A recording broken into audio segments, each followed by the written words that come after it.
Order, order, and welcome Prime Minister to this session of the Liaison Committee.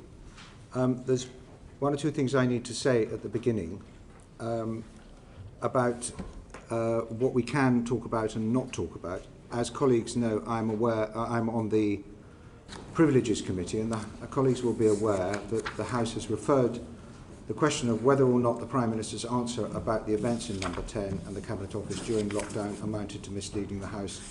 The House referred that to the Privileges Committee. Just as we would not refer to something which was sub judice, it would be wrong to go into detail about a matter which the House has referred elsewhere for examination. And I very much wanted colleagues and the Prime Minister and the public to understand that we have to operate under that constraint. And I remind colleagues that the Speaker and his deputies have pulled people up about this in the Chamber. We should not be undermining the process the House itself has set in place. There is, of course, no difficulty in raising any other matter.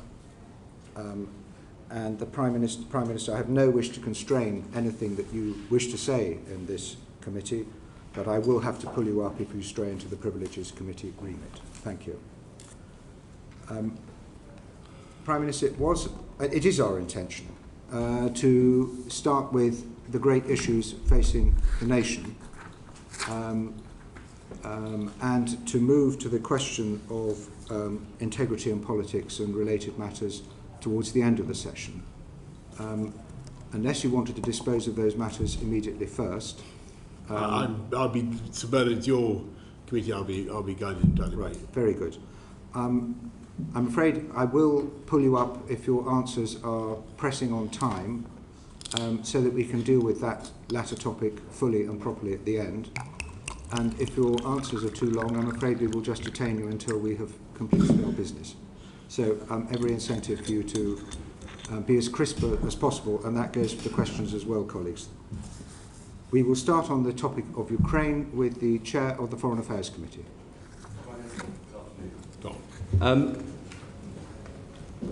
The alliance that has been brought together to dissuade Russia from further actions and indeed to push Russia out of Donetsk and Luhansk has clearly got a window of opportunity before the winter starts to bite and the coalition starts to fracture as energy prices in Europe rise and homes across our country start to suffer.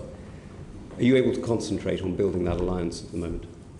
Yes, and thanks, Tom. If you look at what the UK has done over the last couple of weeks, I think that the efforts of UK diplomacy, UK strategists, security, armed forces have been very considerable, and G7 outcomes were at the upper end of expectations. NATO certainly, again, probably both exceeded expectations in the level of unity, and virtually every country around the table in NATO determined to help President Zelensky in that window of opportunity that you described.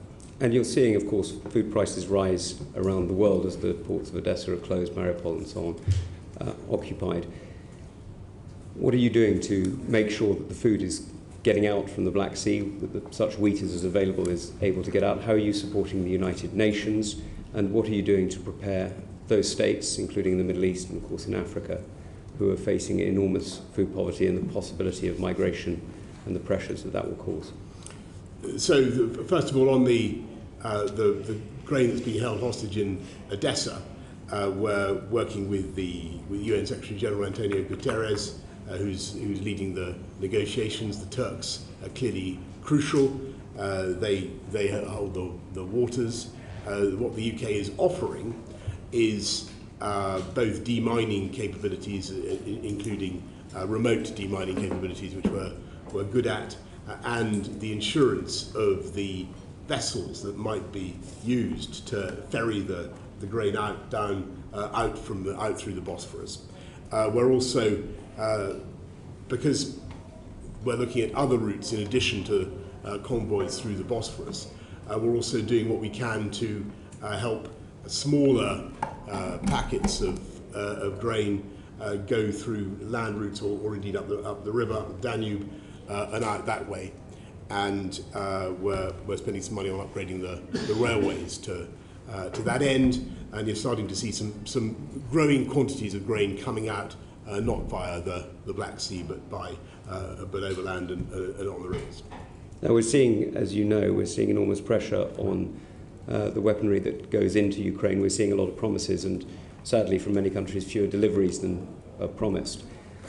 What are you doing to increase the production and cooperation between armaments companies around Europe and around the United States and Canada to increase the supply?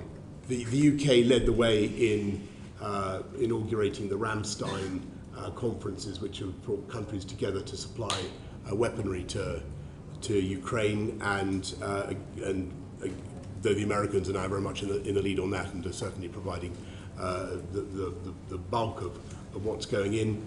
And we'll be doing more in August as the Copenhagen conference, as I'm sure you know, another military donor conference. There is the supplies continue to go in.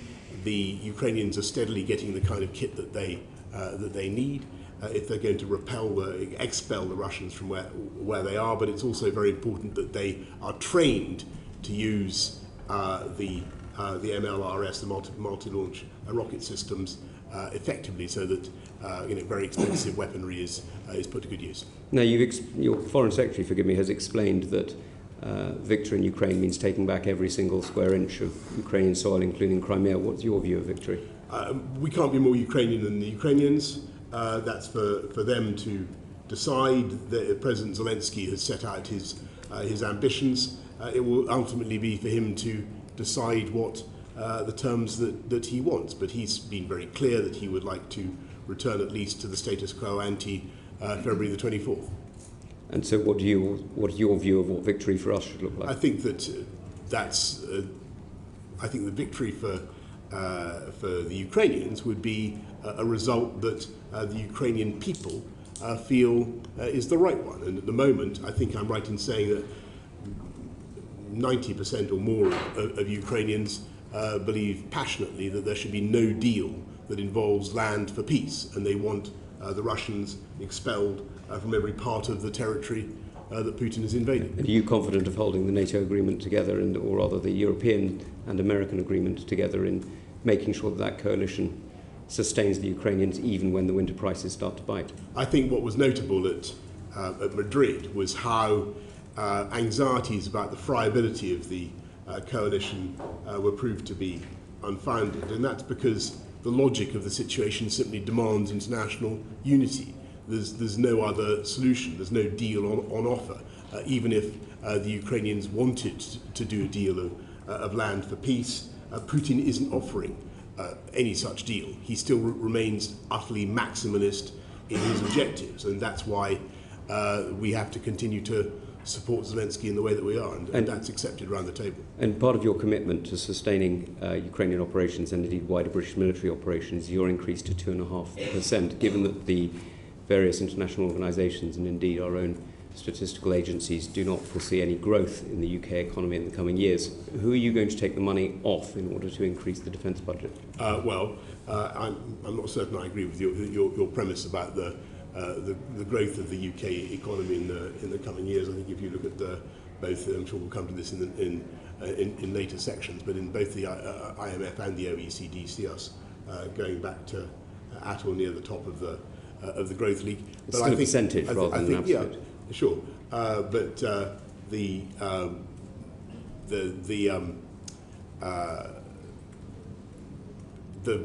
2.5 is a logic. It's just a prediction. It's based on the, I think, reasonable assumption that we are going to have to continue with the investments that we're making in the Future Combat Aircraft System and the AUKUS agreements with the Australians and the Americans. These are very big projects, and they'll be expensive, but they're the right things for the country. And so the last question from me will be on Sweden and Finland. Clearly their membership of NATO is an extremely important event, not just for them, but for all of us. What are the implications for the guarding of the High North, and particularly the integrity of the United Kingdom and Scotland as part of that in the alliance? And what are the commitments that the UK is willing to make to increase cooperation with Sweden and Finland, not just in military supplies, but also in training? Yeah, well, thank you. We already do a lot of cooperating with the Joint Expeditionary Force, the JEF, as you know, is up there in the high north. The addition of Finland and Sweden is a great moment for the alliance. I think it will strengthen the alliance, and it tells you all you need to know about Putin and his aggression at countries as peaceable as Sweden and Finland have decided to join NATO. Thank you, Chair. Prime Minister, good to see you again. We're establishing that the world is getting more dangerous. The next decade is going to be very bumpy indeed. I want to focus on UK defence capabilities. Despite the injection of £24 billion, the integrated view has seen a tilt towards cyber and space, which is welcome, but it's come at the expense of cuts to all three conventional services. At your last appearance here, prior to the Russian invasion, you boldly stated that tanks are not the answer to the defence of Ukraine, that the old concepts of tank battles on the European landmass are over. Prime Minister, do you now recognise the value of tanks as part of our landfall warfare mix, and plans to reduce our tank numbers now need to be reviewed?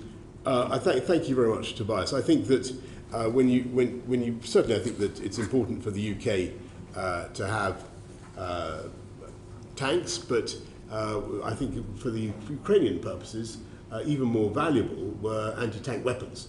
And if you look at what really changed the course of the first few weeks of the war, it was the javelins, it was the NLAWs in particular, and the javelins that were used to destroy the tanks and ready to make Russia's tank warfare extremely difficult. And you'll have seen exactly what happened. That's understood, and I don't disagree with that. What I'm trying to stress at is that the defence budget, it will actually go down by £1 billion in 2023-24, according to library figures. And you mentioned NLAWs. We have stockpiles which are being depleted.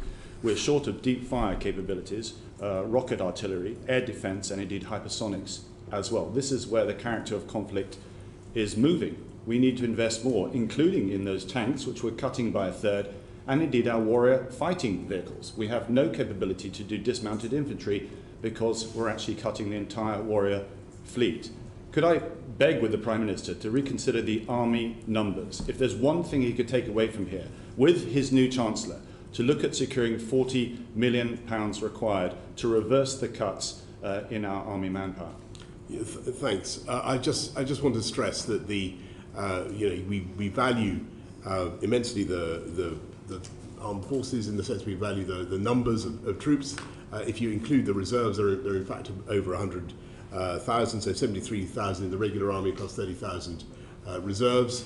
But I think it's also very important that, and I heard all the points that people like General Sanders have made, but the important thing is to have the best possible equipment for those troops, and that's what we're doing.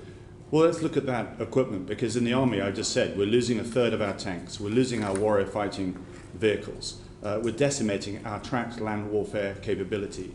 In the RAF, we're down from 36 squadrons during the Gulf War to just 6 today. We're losing all our Hercules heavy lift.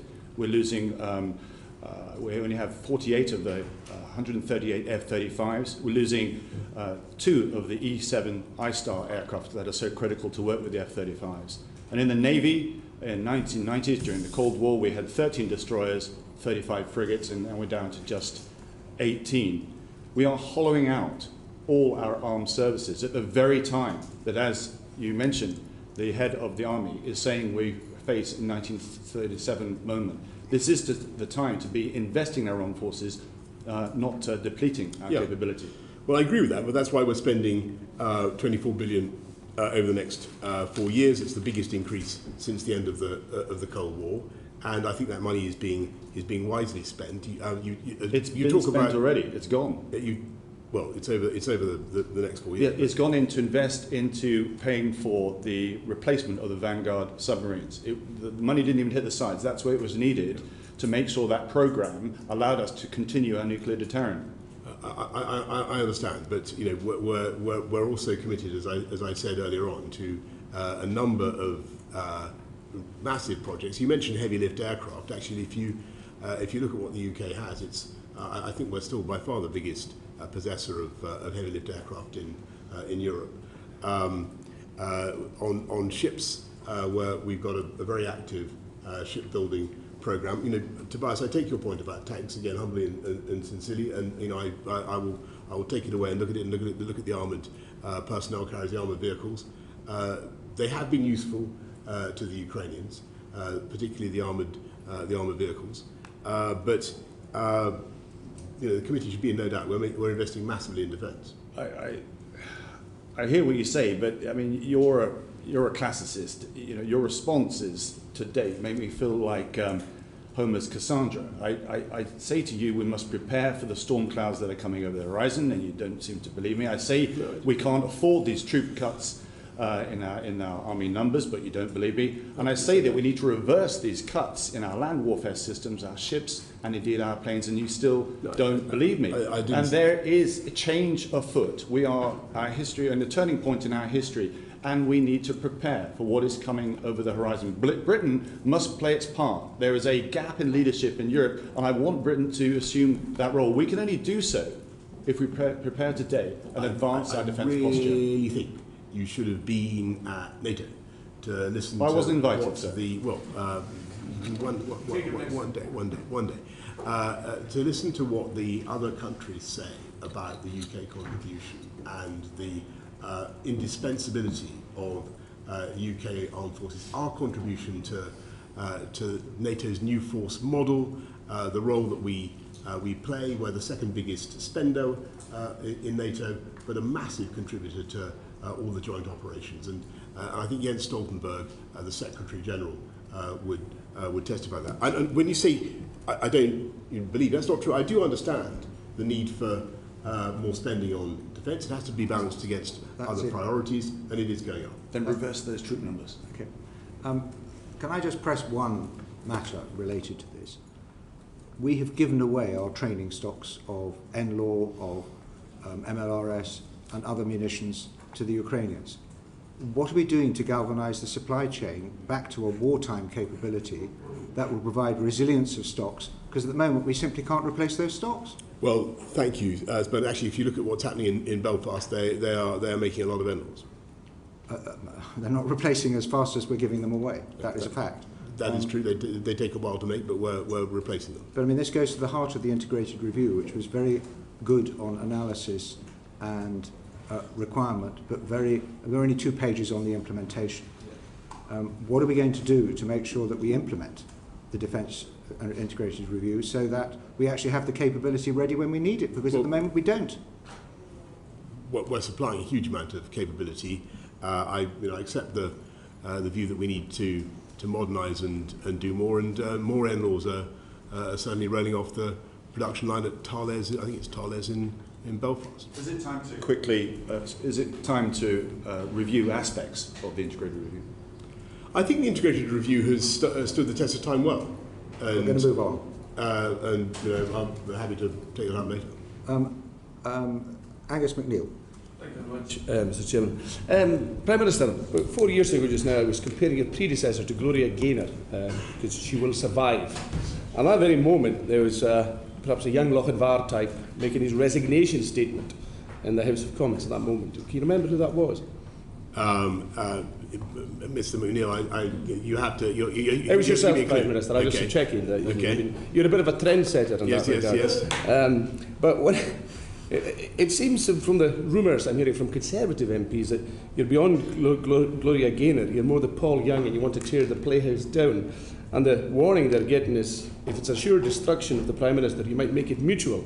You might call a general election of a cull of Tory MPs, something that, of course, that'd be very welcome in many sides. But the point of clarification and disagreement that some of us have had in light of powers being taken away from the Fixed Term Parliament Act, do you need the permission of the Queen, or do you just need to inform the Queen to hold an election? I really don't think that anybody in this country wants politicians to be engaged in electioneering now or in the immediate future.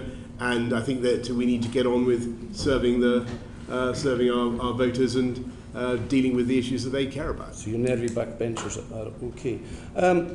Interestingly, we've had some difficulty in the International Trade Committee with CRAG and the triggering of the process to bring about this, and you get a note about this in Parliament. We look for an extension of CRAG.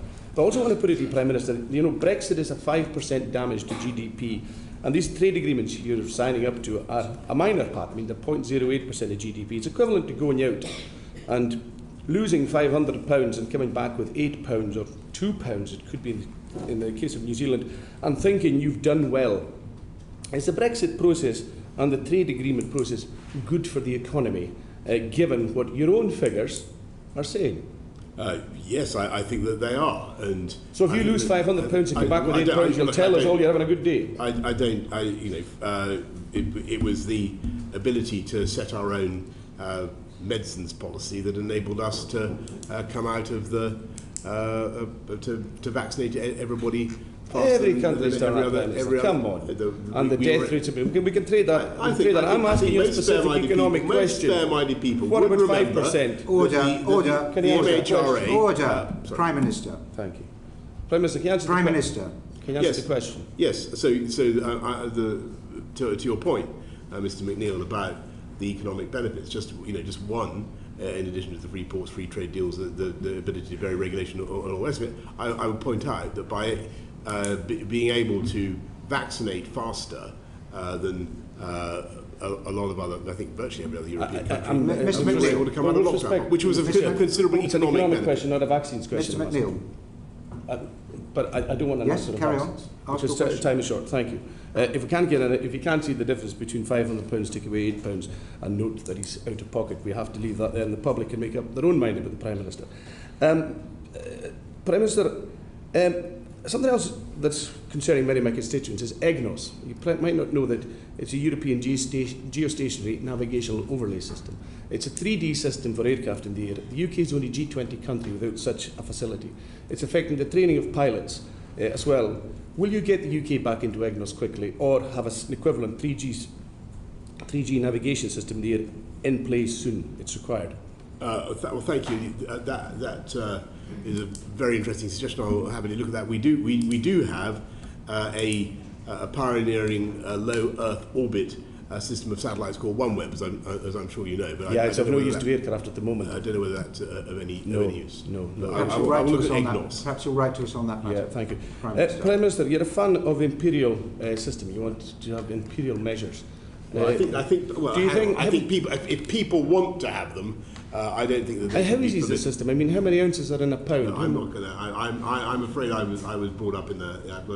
So you don't know how many ounces are in a pound? The basics of the imperial system. I think there are 16 ounces. Mr. McNeill, we can't hear either of you what you're saying. 16 ounces to a pound. 16 ounces. 16 ounces to a pound. I would tax you with pounds in a stone then. But I've got to make a confession. I was educated all over the place, and I can do metric as well. Let me put it that way. So the Prime Minister of the UK is more adept in the metric system. Excellent. I can tell you what I think of my weight in stone. How about that? Okay, thank you very much. And probably put your mind at rest. I mean, I've heard mention of Sweden, Finland, and Scotland. I have no questions to ask about independence of Scotland. It's not a matter for you, it's a matter for the people of Scotland. Yep. It will be decided in Scotland. And I think, Prime Minister, that's about all that we need to discuss at the moment. Thank you. Mr. Chair. Thank you, Mr. McNeill. Sir Robert Goodwill, DEFRA. I'd like to bring us back to the topic of food security, both globally and nationally. I mean, globally, it's a matter of whether people eat or starve. Nationally, it's having a major impact on the cost of living crisis. And I wonder if we are underestimating the ease at which we can actually bring wheat supplies and sunflower supplies out of Ukraine, given the change of gauge of the railway lines into Poland, given the way that loading equipment in Odessa could be damaged by missiles. Is it really only realistic possibility if there were a ceasefire, and as long as conflict's going on, is there really a possibility we can get those supplies out? Well, Sir Robert, what's happening is that the monthly consignments of grain out of Odessa are starting to go up. It should be about 5 million tonnes a month. I think that it's the most recent figures I saw for June, I think it was running about 2.75 million tonnes, so it's not nothing. You can get it out not just by the sea, as I was saying earlier on, but by but by land routes as well. I think if the risk is, I think what the Ukrainians are worried about is that if they negotiate a deal with Putin to get him to open up the Black Sea, he will demand the lifting of sanctions in an unacceptable way. Coming close to home, the government published its food strategy a couple of weeks ago, which I think was widely welcomed. One aspect of that was having more food from our own resources. We're self-sufficient in liquid milk, but about 75% of the food that we can produce here, climatically, is produced here. Do you think, given the global situation, we should revisit things like rewilding, putting solar farms on arable land, or planting of trees, and we should concentrate on improving food production here at home? I share that enthusiasm, and the food strategy that we launched a few weeks ago certainly puts our own domestic production at the heart of what we're trying to do. We have, I think, 74% self-sufficiency, but there's a massive opportunity. It affects our balance of trade. Personally, I would like to see many more solar panels on roofs than in what could be otherwise productive fields, and I think we need to think sometimes about the fiscal incentives that we offer.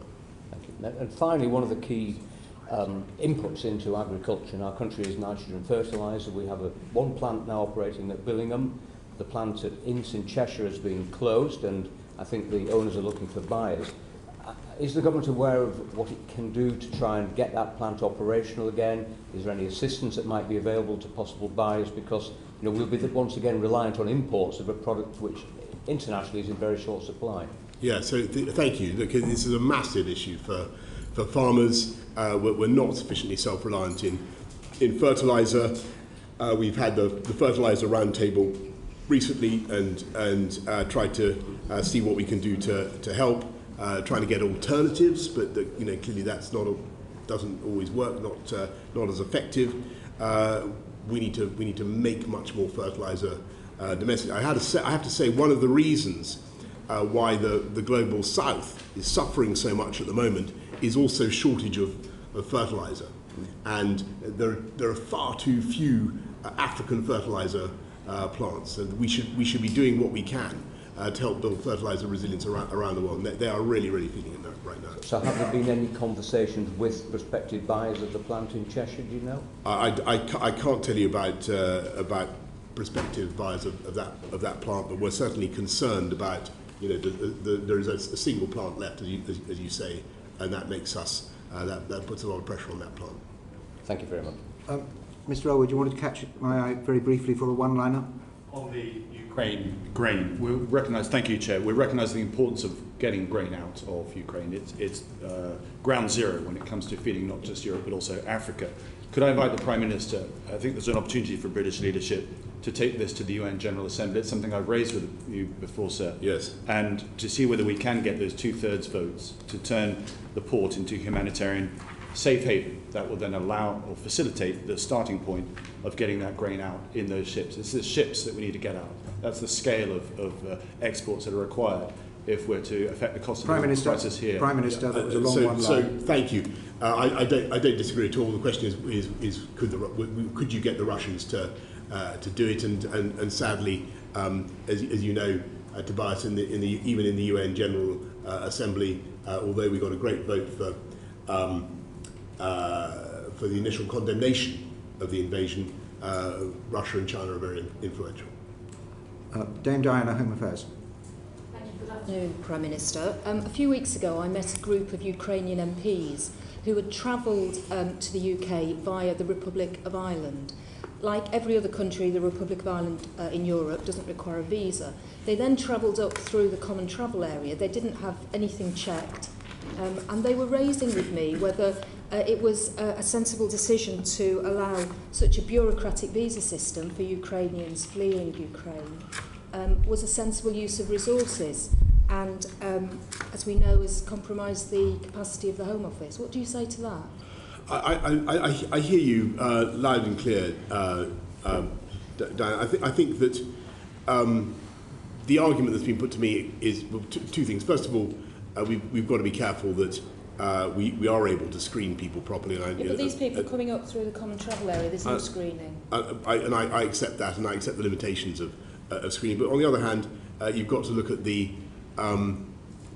what we've done so far. 135,000 visas have been issued, and I think that the record is getting better and better. The UK is hosting a lot of Ukrainians, and I think we should be very proud of that. So perhaps I'll come on to the problems with the Home Office, which, as I've just alluded to, the capacity issues of the Home Office when they designed a whole new visa system. Why is it that British people are waiting so long to get their passports, when we all knew there was going to be a surge in passport applications after COVID, with people wanting to travel, have family holidays, get married abroad, all of those things? Why is it that we've ended up with people waiting so long and having to spend so much time and money to get a passport? Well, it is very frustrating, and I share everybody's frustration. I think the answer is that the demand has been very big because people are very keen to go on holiday.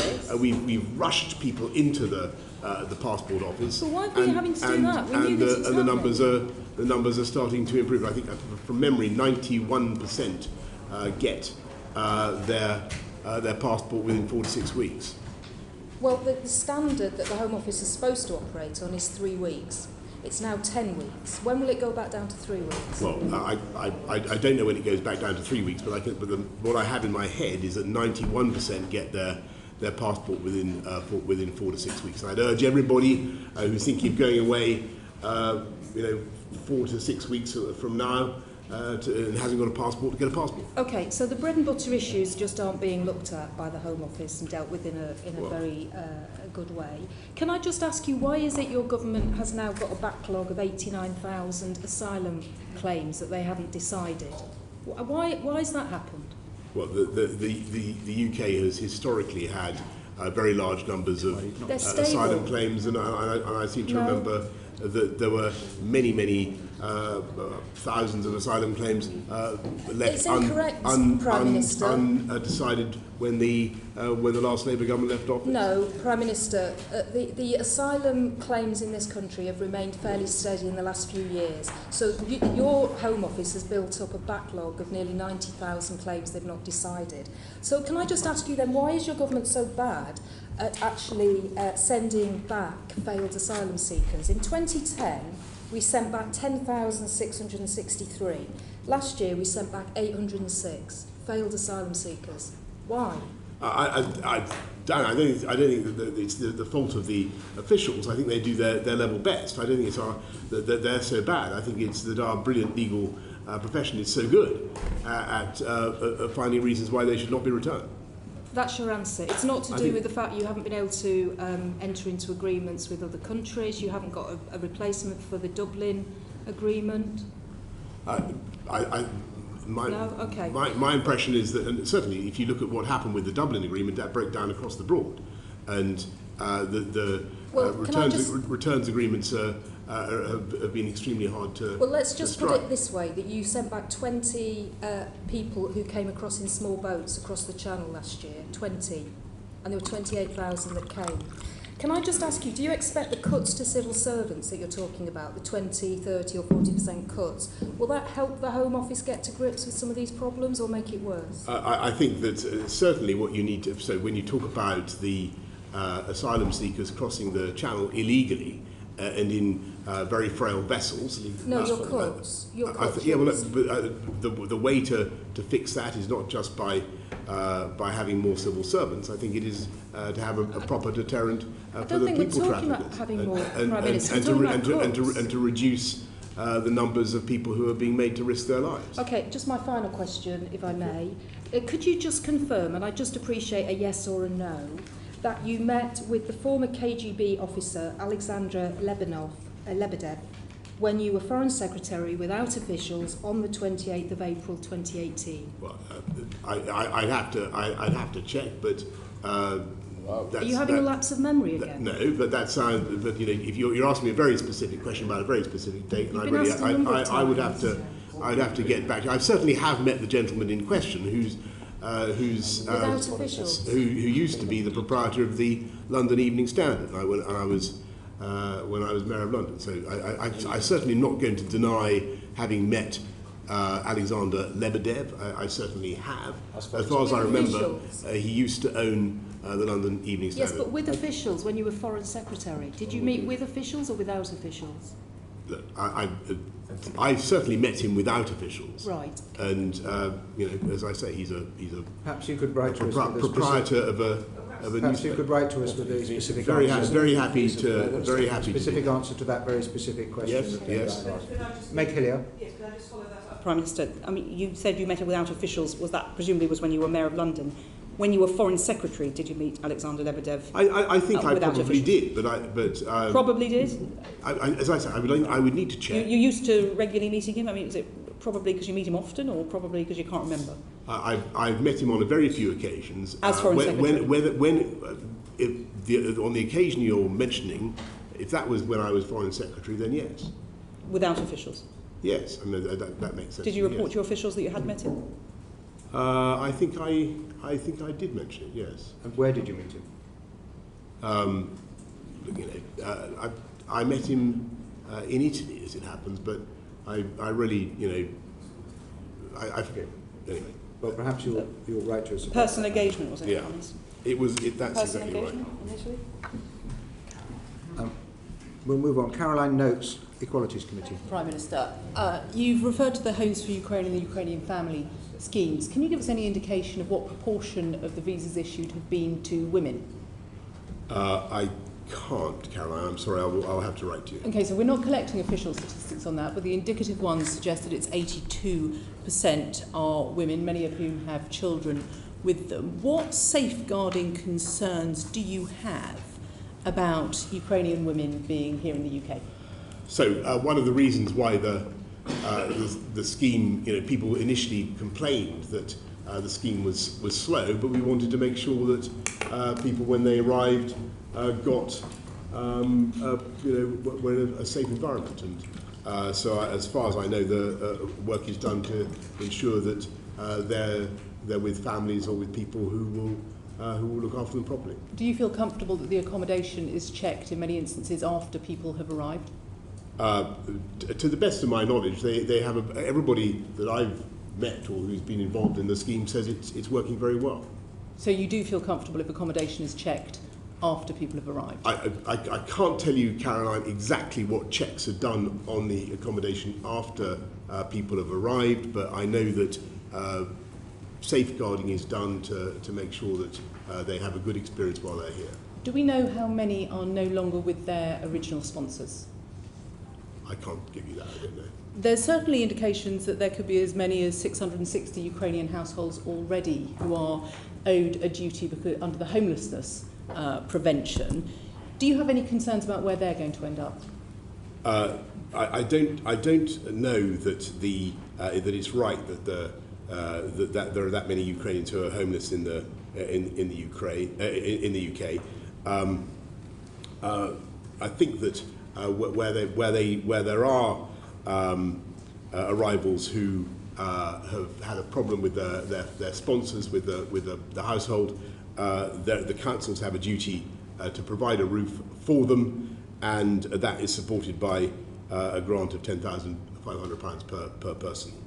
So we're not currently aware of any Ukrainian sleeping rough, for instance. Okay, the statistics show that there are 660 Ukrainian households owed a prevention or relief duty for homelessness.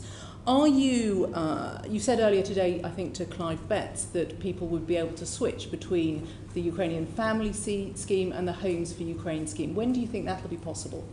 So we're trying to speed things up. I can't tell you when we're going to be able to make those two schemes allow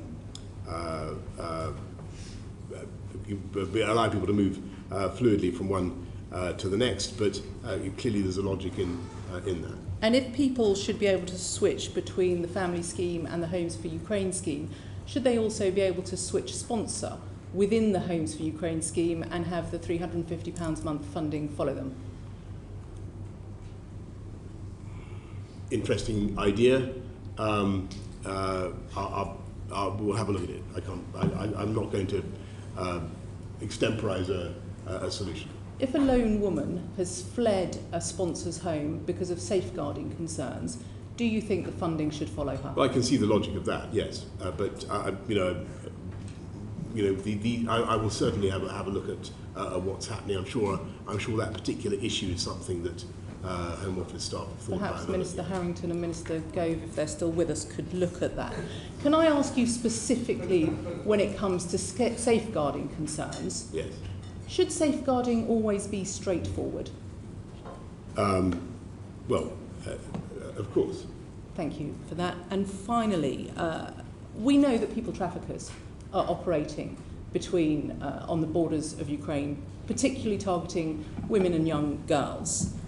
Do you have any concerns that Ukrainian women are going to turn up on the beaches of Dover, trafficked here in small boats? And if that happens, what should we do to help them? Well, to the best of my knowledge, that is not happening at the moment. We have safe and legal routes, several safe and legal routes for Ukrainians right now.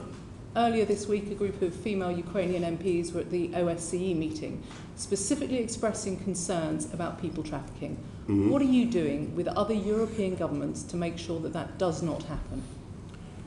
The Home Office does a huge amount to tackle people trafficking upstream, working with other European governments. The National Crime Agency is heavily involved in that. Are they specifically looking at the threat to Ukrainian women? I know that one of the things that when the exodus began, one of the things that we were particularly doing is making sure that we had staff at particularly in Poland, who were looking after the interests of people who are leaving and who might be wanting to come to this country. Are those staff trained to deal with people trafficking? I believe so, but I would have to get back to you on that. Thank you, Bernard. Thank you. Stephen Crabb. Thank you, Chair. Welsh Affairs. Good afternoon, Prime Minister. We're going to move on to cost of living issues now. Can I start very briefly by asking you, with the appointment of a new Chancellor last night, is the government's position still that it's committed to a full uprating, a full social security uprating next April based on September's CPI figures? So that's a full uprating of benefits and pensions next April. I'm aware of no change in our policy. Has the new Chancellor indicated any desire or intention to look at reopen any of the decisions we've made in response to the cost of living crisis, or indeed are there any areas that you would want him to reopen? I think that what the new Chancellor is going to want to do is continue with the package of support that we set out, and don't forget that there's £1,200 for the 8 million most vulnerable households going into people's bank accounts this month, £400 to help out everybody with the costs of energy, cuts to council tax, and I know that the new Chancellor is certainly committed to all of that. So as far as you're concerned, Prime Minister, the basic template for our response to the cost of living crisis, indeed our wider tax and spend strategy, remains locked for now under the new Chancellor? Well, you're pushing a bit too hard. I think that that would be, that's not quite the conclusion that I want you to draw. I certainly think that the new Chancellor will want to think about what we can do to do even more to help people, whether on the fiscal front or whatever. The Minister for Brexit Opportunities recently appeared to be quite dismissive of OBR forecasts, and I think even appeared to question the usefulness of the OBR altogether. Do you, Prime Minister, have confidence in OBR forecasts? I think that the OBR forecasts are very useful. I don't think that they should necessarily, but my experience is they don't always turn out to be correct. But that doesn't mean that they're without value. When have they turned out to be correct? Well, it's about I think, a rhetorical question. So when the OBR in March, Prime Minister, predicted that the UK is going to see the fastest drop in living standards since the 1950s, is that an OBR forecast that you accept? I think that we've got to be realistic, that there is going to be a lot of economic pain, and we've got to be frank with people about that, and that is certainly the case. And what we will do, so what we're doing is trying to help the lowest income households as much as possible, and actually they may get fully compensated, but there will certainly be, or virtually fully, but there will certainly be a lot of pressure for a while. That pressure will then abate. We will get inflation under control. That is the big problem right now, but I'm very confident that it will have abated by next year. And is the latest economic advice that you're receiving, Prime Minister, that OBR forecast about the drop in living standards is indeed correct, or are you receiving advice, any evidence to point to a softer landing, or indeed things getting even worse next week? No, I want to repeat things. An inflation spike like this takes a long time to work through, and we've just got to be realistic about that. And there is going to be pressure on people's incomes, and there's going to be pressure on people's budgets, and it really is. We cannot ignore that. We will try to help people with massive or very substantial contributions to their paper to support them. And I've mentioned some of the sums that make up the £37 billion of support. But we also have to fix the underlying causes of inflation. I mean, Prime Minister, you said a few moments ago, and I think you're absolutely correct, it's going to be very, very painful. And indeed, if the OBR forecast about living standards is anything like correct, it's going to be absolutely brutal for many families out there in the country in the months. I didn't say that, Stephen. But that's my language. Yeah. Your language was painful, very painful.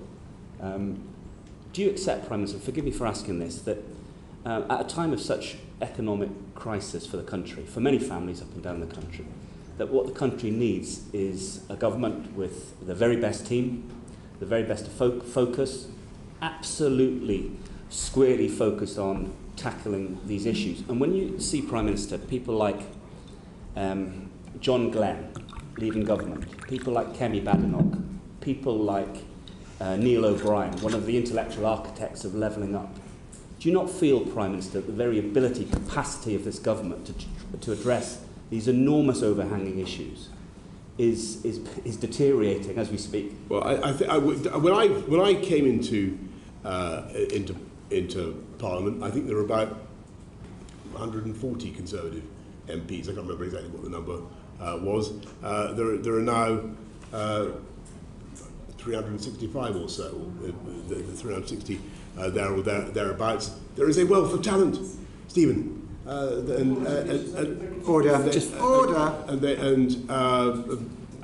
We should be confident in our ability to.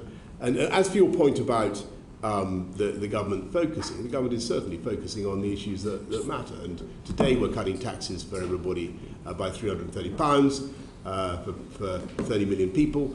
Just this day, I've talked about the £1,200. We've just got 500,000 people off welfare into work. Very quickly, Prime Minister, you're being very kind about us on the back benches, but actually I think you're going to find it extremely hard to appoint people of the same calibre of the kind of ministers I've mentioned to you. I think you're going to find it extremely difficult. Well, you don't need to reply to that point. I think the point's been made. You're catching my eye. You were a little bit under time. Yes? Yeah, thank you. I mean, Prime Minister, just following on from that, you've had more resignations since any Prime Minister since 1932. Michael Gove has told you to go. The charade's up. The game's up. Really. Will you be Prime Minister tomorrow? Of course, Mr. McNeill. But next week? I'm here to. Rather than giving any running commentary on my own career, I'm here to talk about what the government is doing, and that is so that's what I was telling Stephen, and we're doing a lot, more and more. Hugh Merriman, Transport. Thank you, Sir Bernard. In the 6 minutes I have, Prime Minister, I want to talk to you about transport policy delivery, if you're focused. I want to talk about rail, air, and also road. Starting with rail, do you have all of the policy and legal interventions and levers that you need to end this rail strike? Thanks very much, Hugh. I think I call on the union barons and the railway companies to sort this out. I think that they should be able to do it, and I think that yes, we probably do need a few more tools to. Specifically, what I think that you could have minimum service levels, you could have ballot thresholds, and as you know, we're bringing in. I think we've already brought in the provision for agency workers where that's necessary. Now, that's not going to fix problems like train drivers. You know, you get agency workers to drive a train, but the argument I would make is that you need to modernise. So let me just again focus on the levers, because I think under the Conservative manifesto there was a line that said only the Conservatives can get Brexit done, a few more things, and stop passengers being held hostage by the unions. But in fact, and that was with the introduction of that policy of minimum service levels. Yet that hasn't been introduced, and people are being held hostage, which might be your view. So why did you not bring, with an 80-seat majority, that legislation through before the strike started? That is a very good question. And the answer is? And the answer is we should have done it. And the trouble was we had a lot of COVID stuff to deal with, and I'm afraid it got pushed to the right. And I regret it. Thought you might say that. There have been other things we've been able to do, notwithstanding COVID. Okay, let me move on to airports. So massive disruption in the airports, people having their holidays cancelled at the last minute. Why wasn't more done to stop airlines putting more flights in place than we knew their staff could, that they had the bandwidth of staff to deal with? Well, the airlines should not be abusing passengers in the way that they have been, and I think that there should be greater protection. But I think the but again, this is all there should be. My question is why hasn't there been? Because basically we were trying to get any airlines flying at all. I mean, Diana has asked a very good question about passports. Where we're putting huge numbers of people to try and speed up the delivery of passports. We had a situation in which no airlines were moving at all. We had to put 8 billion, as you remember, Hugh, into supporting the airline industry. Indeed. But Gatwick, for example, has controlled the number of flights that will be able to fly out during July and August, because they can see the airlines are trying to fly at 2018 levels. So they could see the number of staff coming on. So they've taken action. Other airports haven't necessarily. The regulator, the Civil Aviation Authority, doesn't have the power up front to implement these types of policies. Shouldn't it have that power? I'm willing to be persuaded that it should. Because when we put a report on that basis, the recommendation was rejected by government on the basis that there wouldn't be a proposal to give the regulator upfront powers to take action, including to help with compensation. Well, Hugh, but perhaps we can push them a bit more on that if you're behind it. I'm going to have to look into what more powers we might need to take to get the airlines to behave responsibly towards their passengers. But I think the experience of the public has been pretty wretched at the moment, and for all sorts of reasons, and they need to do much, much better. Okay, and turning to another area of policy which perhaps needs to change. At the moment, 4% of the Exchequer's revenues come from motoring taxes. Those will plummet to zero when we all drive electric vehicles. Are you serious about getting a new form of road pricing policy in place to fill that hole? If not, how will it be filled? I think road pricing is something that we will eventually have to consider. I'm not attracted to it. I seem to remember. I think I successfully campaigned to remove the western extension of the congestion. No, I'm not talking about road charging in that way. I'm talking about, as we do at the moment, we charge people for the mile they drive, because that's what fuel duty does. So you'll have to replace that. Oh, I see what you mean. So like for electric vehicles as well, so that you charge a mileage. Yeah, something along those lines.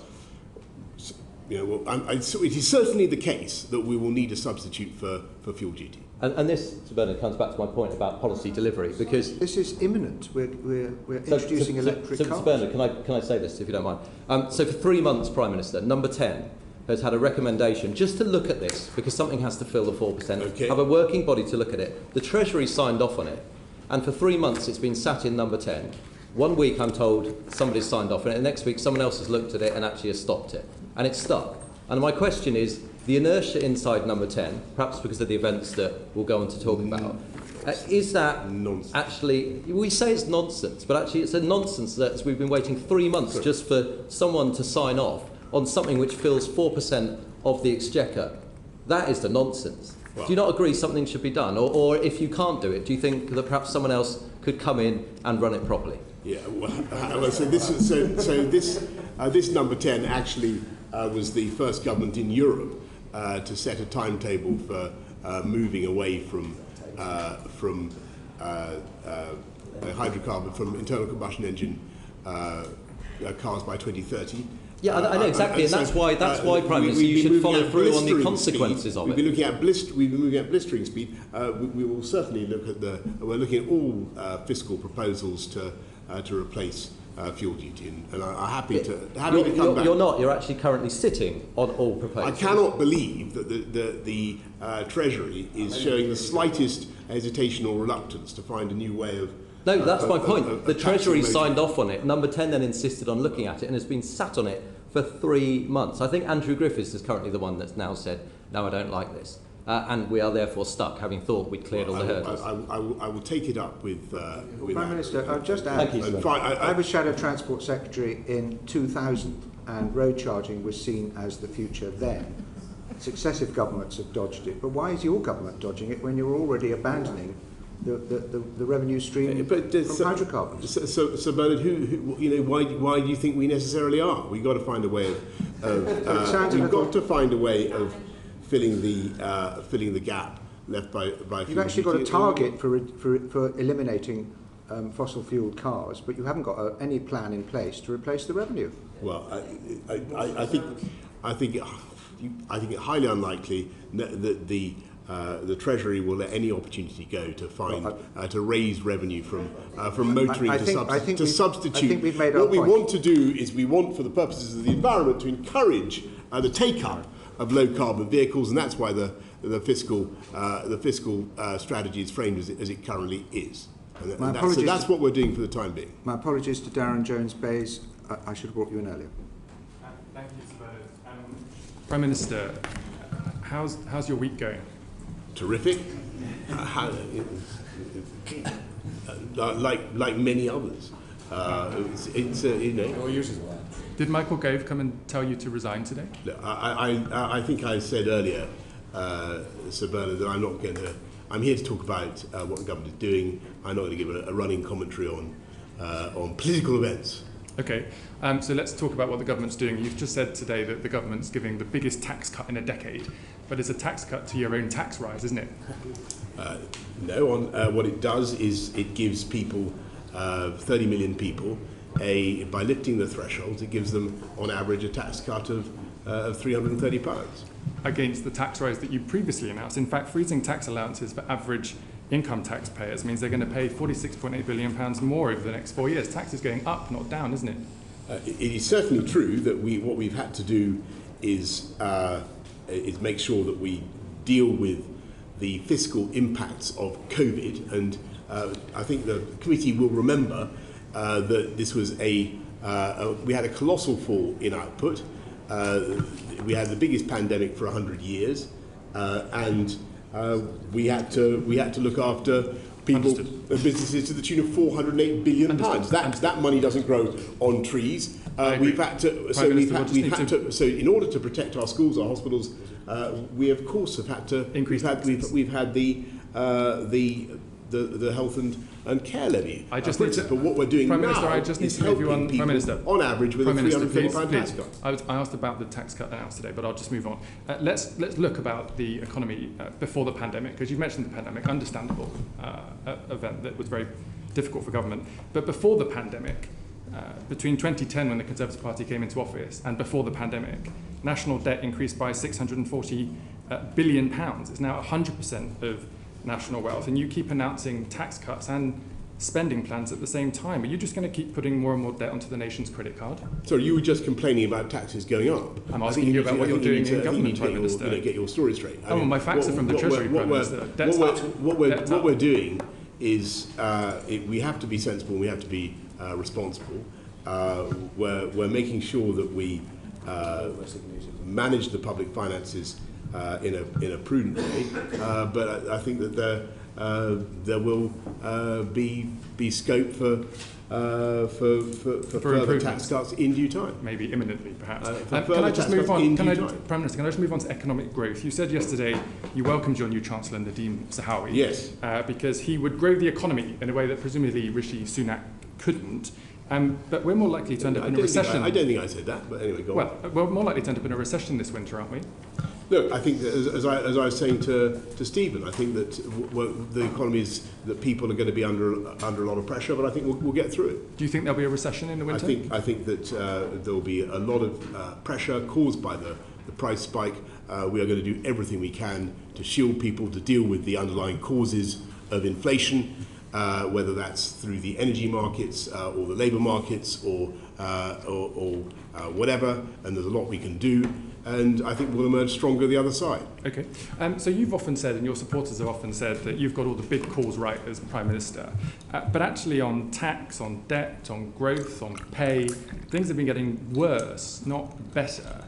14 million people, I understand, voted for you in 2019. You've let them down, haven't you? No, I think that what they can see is a government that gets on relentlessly with a programme of uniting and levelling up. We've got the biggest investment in infrastructure for a century, £650 billion going in on roads, all the things that Hugh was talking about, roads, rail, transport of all kinds, housing. It is a colossally ambitious programme that we are still doing, and at the same time, because actually we got the as you put it, Darren, the big calls right on. I didn't agree with COVID. that, by the way. Well, I'm going to agree with it, even if you don't. We got the big calls right on COVID. We came out of lockdown faster. We got it right with the vaccine. That enabled us. That's put us in a position to look after people. Thank and you. that's what we're doing. We're just going to move on to my next question. I'd like to just read something out to you. Quote, when a regime has been in power for too long, when it has fatally exhausted the patience of the people, and when oblivion finally beckons, I am afraid that across the world you can rely on the leaders of that regime to act solely in the interests of self-preservation and not in the interests of the electorate. Who authored that quote? You're trying me. Was it Cicero? Was it Aristotle? Lord Farlord. Prime Minister, you might like to think Cicero, let me just think. I think you might be more like Plato. No, maybe Nero. Was it Montesquieu? Maybe Nero. Just to break it to you, it was you, Prime Minister. And perhaps it was foresight for the final week in office. Now, can I just finish? Because I'm about to run out of time, Prime Minister. Okay. Because I made a joke there, but in all sincerity, and I know this must be difficult for you personally, but this isn't funny. It's not a game. People are struggling across the country. I'm just finished. It's not brave for you to carry on doing this. I think, in my view, you're hurting the country, Prime Minister, just on a very human level. Surely you must know that it's in the country's interest for you to leave now, isn't it? I think that the country is going through tough times, and I think that we have the biggest. You're making a point about duty, right? Yeah. And I look at the issues that this country faces. I look at the pressures that people are under, and the need for government to focus on their priorities, which is what we are doing. I look at the biggest war in Europe for 80 years, and I cannot for the life of me see how it is responsible just to walk away from that, as I said earlier on in PMQs, particularly not when you have a mandate of the kind that we won 2-3 years ago. But shouldn't as Prime Minister, you actually spell out that the pressure the economy is under is actually very, very serious, because not just of the invasion, but because we have decided to make the necessary sacrifices in order to resist Putin. And we are in an economic war with Russia now, with Putin. He's coining it on the energy sales. Our economies are suffering as a direct consequence of the sanctions. Shouldn't we be spelling out that it's going to be tough, but these sacrifices are necessary to make in order to secure the security of our continent? Thank you, Sir Bernard. And that is exactly the point that I have been making. I think I made it yesterday on Monday, I should say, in the statement on the summits. And it's the point that resonates with colleagues around the table in NATO and the G7 and other places, because the cost of not standing up to Putin is that you legitimate or you encourage further acts of aggression in other parts of the former Soviet Union, destabilizing the whole continent, if not the world, causing further economic distress and uncertainty going on for years and years. And that's why I made the point about the decades of peace and stability that followed the Second World War, when we finally learned to stand up to dictators and not to accept that borders could be changed by force. That decision led to decades of the rule of international law, expansion of global trade, peace and stability. And we need to inaugurate that era again. Thank you, Prime Minister. Rob Half on education. I'm starting off with fuel, and then I'm going to go as it segues in. If I could just move from Ukraine to a fish and chip shop in Harlow, Prime Minister, if I may. They are down 150 customers a month. Their takings are down £5,000 a month. Their energy bills have gone up from £1,800 to £3,000 a month, and now he's got to pay over £2 to fill up his car and the vehicles, £2 a litre. Can you understand what is fueling the haulier protests? Whilst I don't agree with direct action, I do have sympathy for what they're asking for.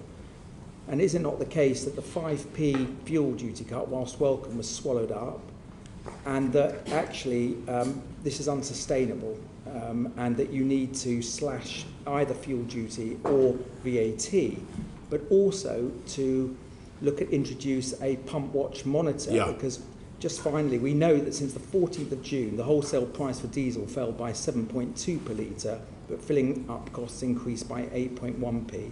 For petrol, the wholesale price dropped by 14.9p, but the pump price rocketed by 17.4p. So motorists, everywhere you look at it, they're being fleeced by the government and they're being fleeced by the oil companies. So what are you going to do it? Because if you don't do something, there is going to be a Canada-style haulier protest around the Palace of Westminster. I have no doubt that this is going to spread. Yeah, well, look, Robert, thank you. You've been campaigning on this for years and years, and I listened to you very attentively. As you say, we have cut fuel duty by 5p for a litre.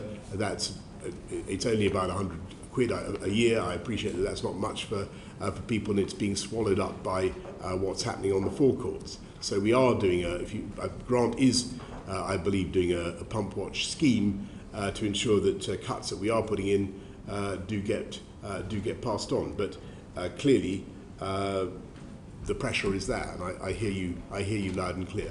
I think before Angus leaves, one of the benefits of Brexit is you can cut VAT on fuel. So I should have pointed that out. But do you recognise you need to slash it? You need to literally cut it by a significant amount, because this is unsustainable. It's hurting our frontline services, it's hitting our bus services, hitting transportation, and it's hurting our businesses as well. I hear you loud and clear. So we have a new Chancellor. We will see where we get to on that. But I hear you loud and clear. Okay. If I can move to education, I was distressed about the closure of schools, and I thought it was a huge mistake that they were closed for most pupils during COVID. During COVID, I thought it was a huge mistake, something acknowledged by the previous Education Secretary, now Chancellor. We now know that there are 124,000 so-called ghost children who've not yet returned to school. Persistent absence has gone up from 1.6 million to 1.7 million. What is the government doing to get these kids back into school? And will you look at rolling out a programme of 2,000 school attendance mentors, not necessarily new employees, but school employees, existing local authorities employees and charity employees, to work with the families to get these children back into school? And you could use existing money from the Supporting Families Fund, the £80 million from the Supporting Families Fund, in order to do so. So, first of all, I agree with your overall premise that it was awful that schools had to close. We didn't want to do it. We tried to keep it for as short a period as possible. We're trying to get kids back into school as much as we can. One of the things we're spending about £5 billion on school on catch up, but one of the things that I think is important, and I believe in very strongly, is trying to give kids one-on-one or one-on-two, one-on-three the opportunity of tuition, which they might not otherwise have. But those are the children in school, so we need to get. I'm talking about the ones who are not in school. 1.7 million persistent absence, 100,000 children who've disappeared off 124,000 children who disappeared off the school rolls, the so-called ghost children. Yeah, Robert, we will do everything we can to get these children back into school, and what we're doing is putting another £5 billion, or putting £5 billion into education recovery. So there's a lot for tutoring, but also direct targeting for those most in need, so that a £2 billion fund, which should help schools to get those ghost children back. But this is something that I'm afraid is going to require a joined-up effort. It requires councils, it requires a lot of bodies to come together to get those children back into school. Children's Commissioner said that she wants all the kids back by September. I just think the priority for education should be to the Education Department should be to get these children back into school. It's just wrong that so many children are missing school and not yet returned. They have faced safeguarding pressures, damage their mental health, lifetime, trying to join in county line gangs. And I would urge you to look at the Supporting Families Fund, as I mentioned, the £80 million. Just very finally, I brought through a bill a 10-minute rule bill called the National School Infrastructure Bill, which would treat schools the same as other national infrastructure to stop schools closing again. And that if, God forbid, there was another wave of COVID and the government decided to make a decision to close schools, that the Children's Commissioner would have a veto, and that Parliament would make an individual decision on school closures every 6 weeks. What's the question? Do you support that concept of making schools part of national? Rob, we're very happy to look at it, and I understand where you're coming from. I think it's clear from the data I'm seeing that the damage to kids' education, particularly for the done by the lockdown, continues, and it's disappointing to see the literacy and numeracy stats. We need to do better, and there's no question in my mind that's been partly caused by the closures. Thank you. Right, we're going to move on to integrity in politics. We are bound to overrun somewhat because we have to do this subject justice. So I hope Prime Minister you'll be able to stay until we've finished. Rob Halfon, Justice. Sorry, Bob Neal, Justice. How important is the truth to you, Prime Minister? Very important, Bob. And accuracy of language and statement? Also. Very important. Very, very important. And do you expect those standards from those who work for you in Downing Street, either as spokespeople or those who brief ministers to speak on behalf of the government? Yes. Can you help me about this? The story concerning the Honourable Member for Tamworth broke on the morning, late evening of the 29th, morning of the Thursday, the 30th. In the course of subsequent days, a number of statements were made by spokesmen on your behalf, in which it was said, in terms, that you had not been aware of any specific allegations. That's correct? Yes, and that was not right, and just so the committee understands what I was doing. So on the Friday, when the allegations were put to me in detail, and the fact that a complaint had been made, I was mainly engaged in talking to a witness and removing the whip from the member in question. That's what I. Okay. Well, perhaps I can come to that, Prime Minister. What we should have done at the same time, and I then left the building. But what we should have done is gone over all the interactions between government, me and the member for Tamworth, and got a full timeline, and I'm afraid we didn't. And that's in retrospect. And I should have done that, but as a result, some things were said that weren't right. As soon as I was aware of the discrepancy, we took steps. Can you just tell me about? Okay. Well, what we do know is that on the 5th of July, Lord MacDonald of Salford, who was the permanent secretary, Under Secretary at the Foreign Office, said this: that the line that had been put out was not accurate. She now accept. Said this in a letter to the Parliamentary Commission for Standards. Mr. Johnson was briefed in person about the initiation and outcome of the investigation. There was a formal complaint. I'm sure you've seen Lord MacDonald's letter now. Great. Do you accept the content, the accuracy of the content of Lord MacDonald's letter? And so that's entirely correct. So if I could just you accept what Lord MacDonald says as being I wouldn't want to say that I accept absolutely everything he says, because but what I can certainly tell you is that I don't have it before me. What I can certainly tell you is that there was a complaint and you were told the member for Tamworth in 2019. Yes, late 2019. And that complaint was upheld. Yes. The matter was resolved within the Foreign Office. It was not deemed to approach the anything like the level of criminality or the ministerial code. Okay. But I was briefed on it on 2 occasions by the propriety and ethics people who, first of all, that it was happening, and then what the being outcome was, I concluded. imagine. And on both occasions, what I had was an extremely short oral account, of which there was, on Friday, there was no record of that in number 10. It didn't stick in your mind then? There's no written record of that. Forgive me. It isn't common for a serving Minister of the Crown to be subject to an allegation of sexual impropriety, is it? I don't want to go into the details of the allegations, because I think there are human resources issues there. But I'm not certain that's a fair characterisation of what happened. At all events, it was a serious matter, and this was someone who had worked closely on your leadership team only a few months before, so you'd be aware it was sensitive. That's fair. A fair yes. Okay. It was also to be fair, almost 2.5 years ago. Well, yes. But it's not the sort of thing you forget, is it, Prime Minister? Well, as I say, now that when it was drawn to my attention a couple of days later that there was a discrepancy between what we were saying abroad, as it were, and what Number 10 was saying, and the fact that this briefing had taken place, I took steps to clear it up as soon as I could. The suggestion you couldn't recall that was said on your behalf, is that a serious explanation? You couldn't recall this unusual incident of someone who was a close political ally? No.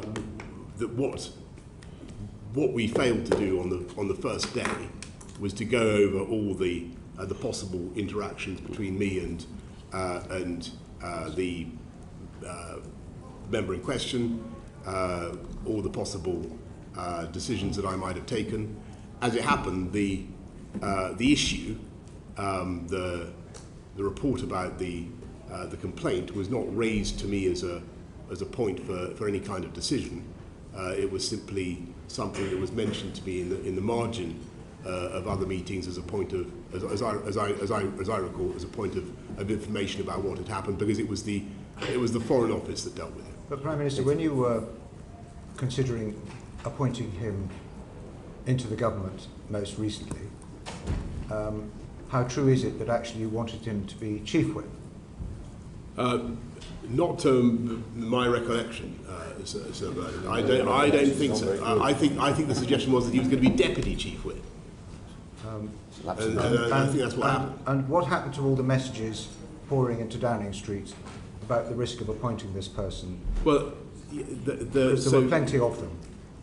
Well, I don't know how many there were, but there was certainly. But why couldn't? I mean, there's a cultural problem here. Why couldn't the system hear that there was concern about this appointment? I don't think that's entirely fair. Well, then why did you refer it if you're to talking the about ethics to the ethics and proprietary director in the Cabinet Office? Why was that necessary if there wasn't a concern? Okay, every ministerial appointment automatically goes to the propriety and ethics team. So they look at every one. William Ragg. Good afternoon, Prime Minister. Good afternoon. I appreciate that today is a day of events, and though this meeting has not quite resembled a Moscow show trial, because I think certainly they were livelier, it must be nonetheless quite difficult, and I do pay tribute to you for turning up today. I wouldn't dream of being anywhere else. Indeed. Having said that, delighted to be here. Having said that, at which point does it become impossible for the Queen's government to be continued? I really think that William, you're underestimating the talent, energy, and sheer ambition of members of Parliament, and they want to get things done. They want to get things done for their constituents, and the government of the country is being carried on with ever-increasing energy. Well, they seem to want to get one thing done at the moment in time. I agree with you on that. But I think the issue that we have is that you've had, at least my initial calculation at the start of the meeting was 27 ministers and aides resigning. There have been more in the meantime. Do you think there are swelling ranks of those young thrusters on the back benches who could replace them? I think it highly likely, yes. Ambition, could that not be considered delusion at times?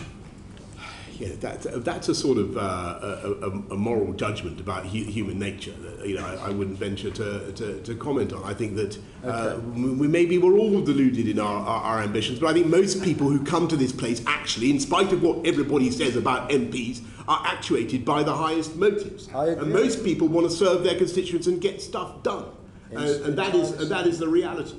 Entirely so. So, in terms of that assessment of individuals, which qualities in the former Deputy Chief Whip appealed to you most? I think it was. So let me just, big picture. No, as I've said before, I think. Let me be clear that with the benefit of hindsight, I can see that appointment, as I said in the House, and I think I said on TV as well. I think that appointment was a mistake. Well, I want to know about the qualities of ministers. And if you had our government appointments based upon ability. So it was put to me that like everyone we appoint, the member had excellent administrative skills. Administrative skills. Was he behind what's colloquially known as Operation Save Big Dog? Look, to the best of my memory, he was in addition to serving as Deputy Chief Whip under the previous Prime Minister, he did a stint at the Foreign Office and then a stint at the Department of Communities and Local Government when he had a role in housing, and the accounts I had were positive.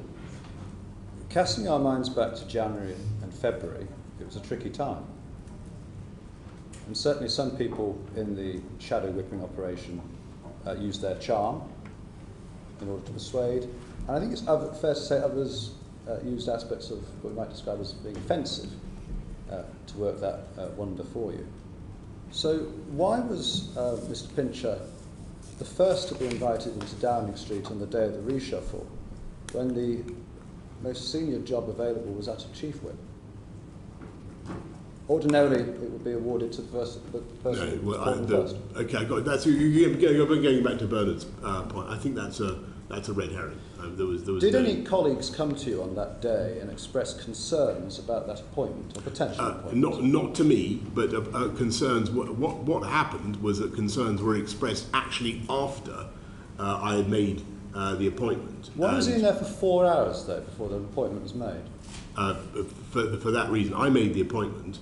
And then when it got on with making other appointments, but there was a problem that needed to be resolved. What was that problem? I think that I probably ought to, given that this member is. No, they're investigating him, Prime Minister. They're not investigating you. Yeah, so but I don't want to offer any more commentary that might or might not be. I'm sorry, I'm asking might or might not be correct about it. Well, come on. He's asking a straightforward question, Prime Minister. About your judgment and how you approach appointing ministers. Yes. So let me be clear. I made the appointment. There was then I then got on with making other appointments. There was then a delay while the matter was cleared up. In announcing the appointment, I was told that it had been cleared up, and we got on with it. What needed to be cleared up? It was a matter concerning another colleague that I really don't want to. It would not be right for me to go into it. No, it wouldn't be right, because what happened to that colleague wasn't right at all, was it? Well, I wasn't informed of that at the time, but having been subsequently informed about it, I can see that it's another reason not to have done, not to have had that minister, if it was true, not to have had that minister in post. But on the other hand, if it was true, do you believe that colleague who came to you or made overtures on number 10, or do you believe Mr. Pincher? Look, I think that these things have to be examined. I'm not going to make a comment about that. I think what happened was that my team interviewed both people and resolved the matter, and that's why we proceeded as we did. Are you familiar with the Lascelles principles? I knew you were going to ask this, and I sorry, can't. Mr. Ragg, I before can't. you move on. I know this is about Tommy. Indeed, you watched the Crown. Yes. Yeah. Go on, remind me. So, if you were to go to Her Majesty and request, as it is a request, not to advise, but request a dissolution of Parliament, could you give me 2 conditions under which Her Majesty would be justified in declining your request? You're asking about something that is not going to happen, unless everybody's so crazy as to try and have a new. We are going to get on. No, there is no. I don't think the people of this country want to have an election, and I certainly don't. Excuse me, Prime Minister, you said it's not going to happen unless what? Well, I think that the history teaches us that the best way to have a period of stability and government and not to have early elections is to allow people with mandates to get on. Unless what? Unless what? That's what I'm saying. So the history teaches. You said unless what? So unless people ignore that very good principle that history teaches us that the best way to avoid pointless political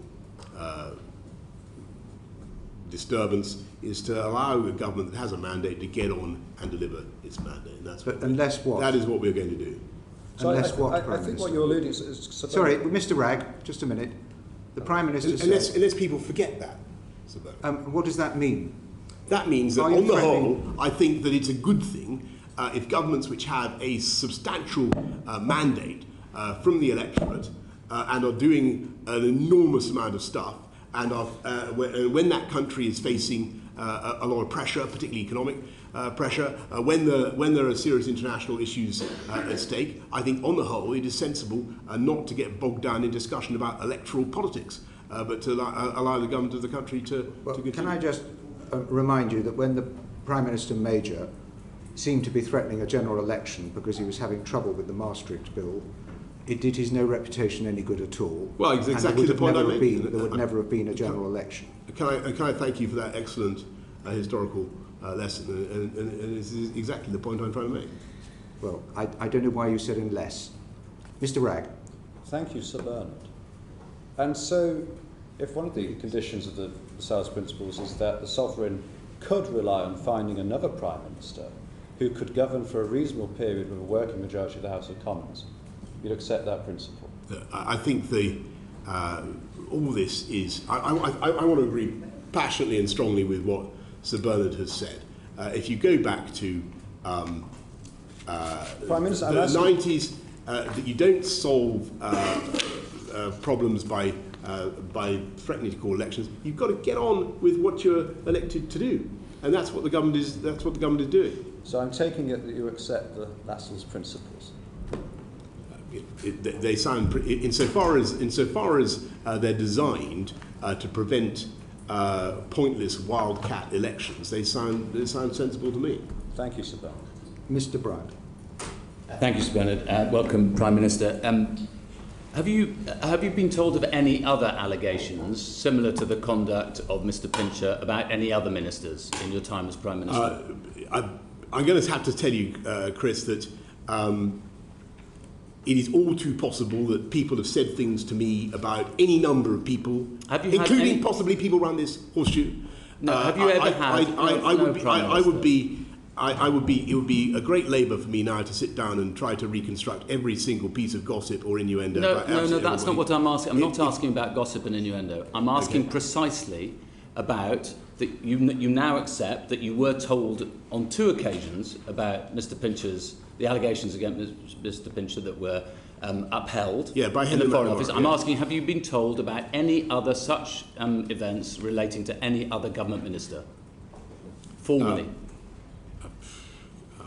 Look, I'd have to get back to you. I mean, I would not want to. It seems extraordinary that you wouldn't know whether there are allegations outstanding against your government ministers of sexual impropriety, such that they might constitute potentially criminal offences apart from anything else. Look, there's nothing that springs to mind. Okay. But you know, all right. I'm gonna. What I will say, Chris, is if you have some information. No. I'm asking you, Prime Minister. I'm asking you this because it seems incredible to me that you would not remember that you've been told this about somebody who is one of your closest allies in Parliament. I think I tried to explain exactly the circumstances. Well, you haven't. But let me ask you a different question, because you've not answered this elsewhere. Did you say all the sex pests are supporting me, or words to that effect? No, people attribute all sorts of things to me. I don't remember saying those words, but people ascribe all sorts of things to me. That sounds like a yes to me. Okay. Did you say he's a bit handsy? It's not a word I use, actually. So that's a definite no? I would not have used that word, but you know. It's a definite no, is it? Look, I'm saying people maybe hear me say all sorts of things. It's not handsy, as it happens, is not a word I use. But all right. Did you say Pincher by name, Pincher by nature? I'm not going to get into some trivialising discussion of what I may or may not have said. This is a serious matter. Yes. The member is now being I believe has had a complaint made against him, and that is where I propose to leave it. No, but the point is. The member has had a complaint made against him. If you just let me for a moment. The point is that the allegation is that you have trivialised this issue. You've not even remembered it. Perhaps because he's a useful ally to you. Sorry, no. And the point is that then you appointed somebody who you believed to be a sex pest in a position of power and authority over other people in Parliament. So that's not right, because under any view, the issue at the Foreign Office was, although it was upheld, it was resolved in a way that was satisfactory. It was upheld. It was resolved in a way that was satisfactory to all parties, and there are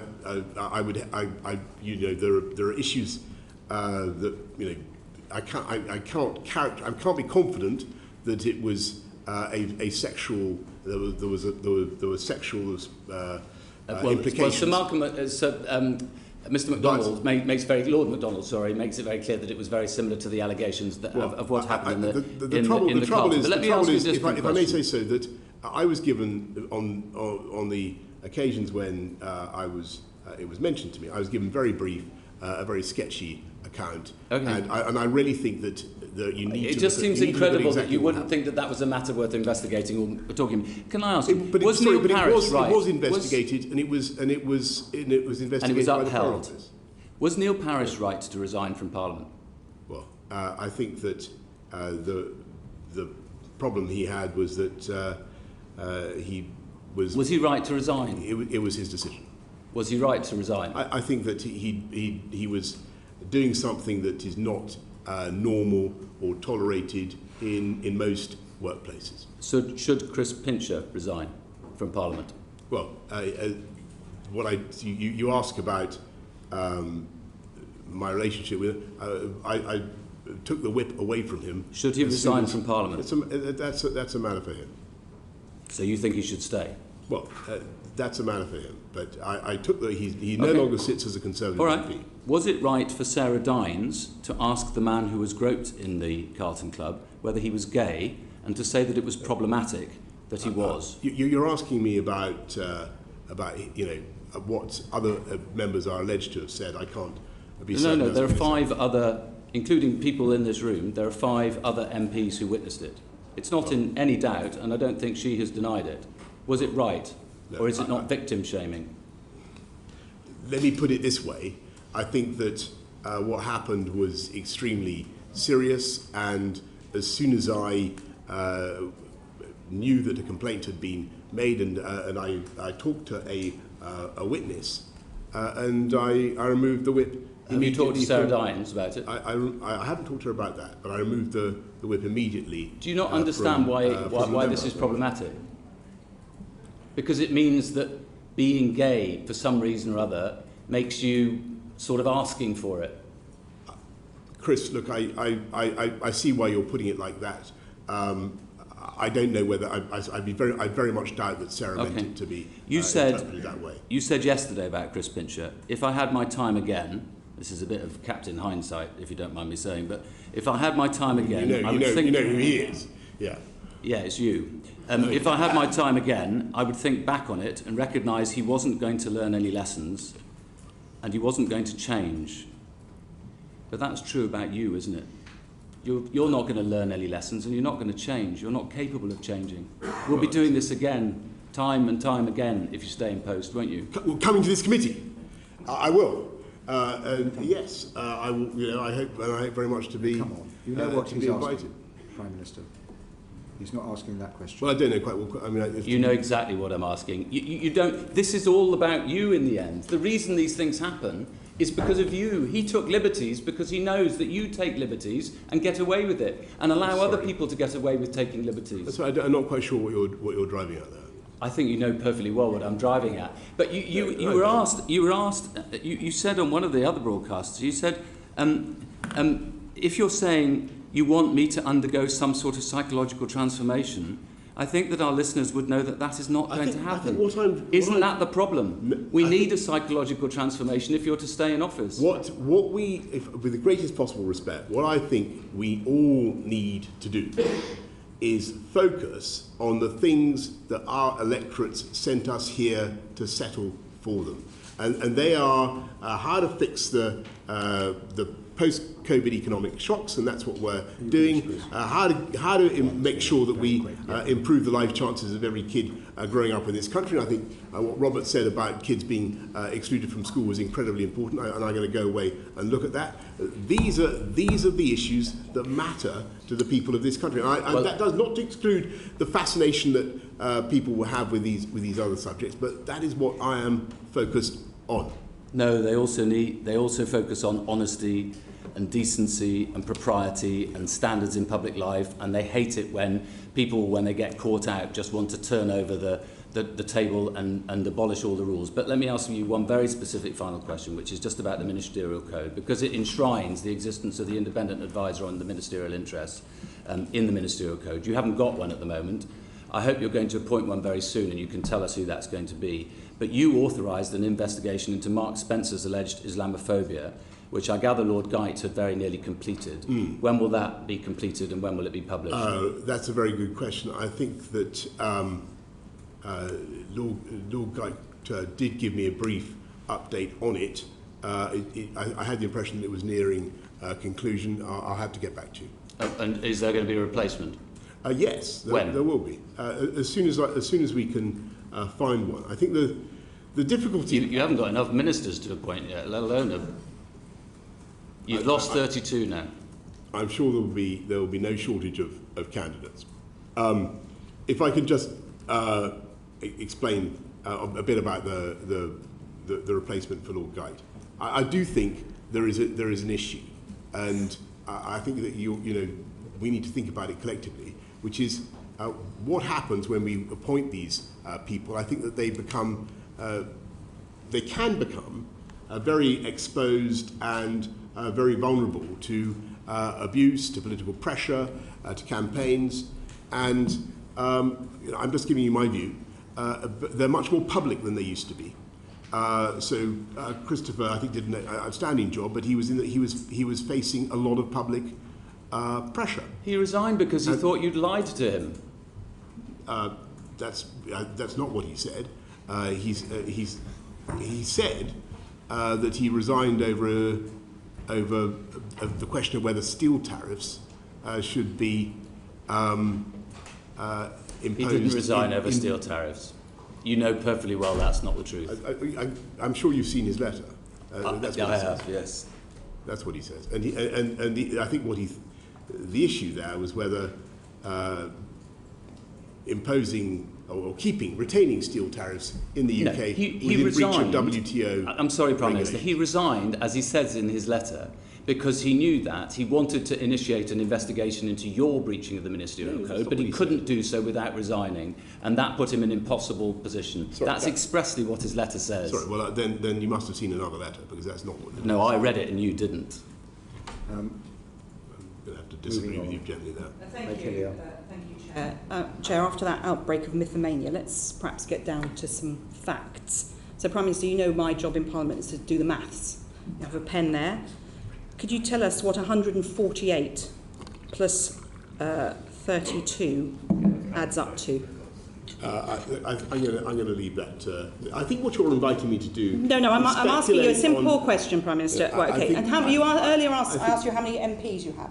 Perhaps perhaps someone's slipped you a note just to remind you how many Conservative MPs you have in Parliament. I think, Meg, do you know how many Conservative MPs you have in Parliament? I think, Meg, this is a question designed to invite me to comment on Prime Minister, political events. When I've told you don't want to answer it, let me answer it then. So you have 358 MPs.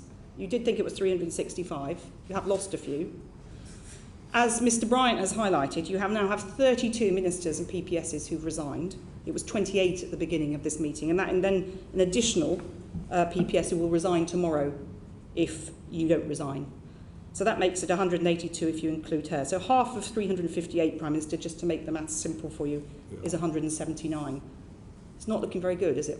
Well, Meg, you're wanting me to comment on you've lost the confidence of more than half of your party, not including other members in this room who may not be in the 148. I've been generous and not double counted. Well, sure. I'm here to talk about the government of the country, the policies that Mr Prime Minister, without the support of your party, you cannot govern this country responsibly or well.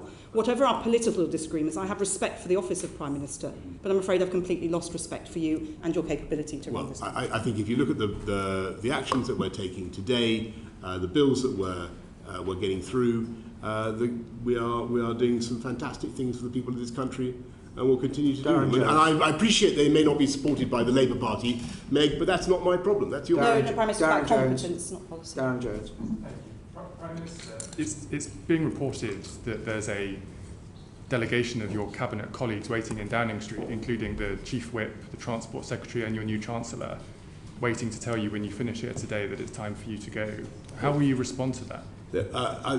Darren, you're asking me to comment on... This conversation will happen in a few minutes, Prime Minister. So you say. But if you want to ask about what we're doing to help people with the cost of living, if you want to ask about what we're doing to build more clean, green energy supply, which this committee has taken an interest in. That's going to be your answer to the Cabinet colleagues in Downing Street. Then I'm very happy to talk to you about it. But I'm not going to give a running commentary on political events. We're going to get on with the government of the country. Prime Minister, on the question of the Prime Minister's advisor on ministerial interests, you've had 2 resignations, not just one. Why did Sir Alex Allen resign? Well, Sir Alex has I think, been pretty well documented, and I thank him too, was asked to investigate allegations of bullying against the Home Secretary. The team produced quite a long report, which was based on a lot of extensive work, mainly anonymised interviews, and I read it very thoroughly. And the trouble I found with it was that nothing that the Home Secretary had actually said seemed to me to breach the threshold necessary to trigger her resignation. Although you might argue that she should have spoken in a different way from time to time. It didn't seem to me that the allegations wholly stacked up, and I thought that it didn't trigger a resignation. Sir Alex, that wasn't the reason. Yes, I'm coming to the reason. The reason he resigned is because you wouldn't even accept his report. Well, no. Well, let me put it. Let me say what happened. So Sir Alex took a view that it wasn't that. I read the report and I read the whole thing. He didn't actually write it, but he simply read it and drew some conclusions. I read all the interrogations that had taken place, and it didn't seem to me that, although she might have spoken differently from time to time, it didn't seem to me that she deserved to be fired on the basis of what I read. I read the whole thing. So I made this point. Now the difficulty was that Sir Alex thought that the ministerial code had been breached, even if in a minor way, and that any breach of the ministerial code necessarily meant a resignation. That view has subsequently been modified by the Committee on Standards in Public Life, who have said that the ministerial that there can be gradations of sanctions for breaches of the ministerial code. So what you should have done is accepted Sir Alex Allen's report. He would not have resigned.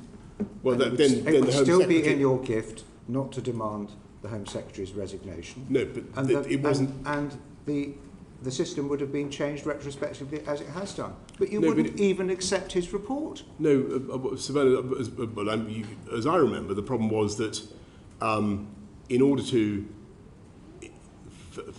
I would have had to accept the Home Secretary's resignation. That was the problem. And that didn't seem to me, that didn't seem to me to be a necessary outcome. I mean, supposing you continue in office, what are the lessons you learn from the appointment of Chris Pincher? I think the most important lesson is, first of all, don't be less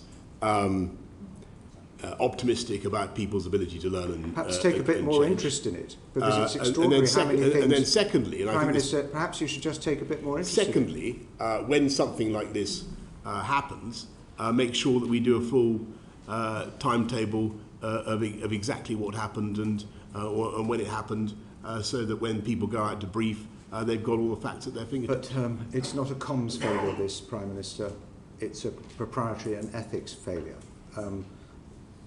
Isn't the real lesson that if we promote people with the wrong behaviour and attitudes in this place, it will give permission for people to behave in that way, which is why we've got a culture problem in this place? I think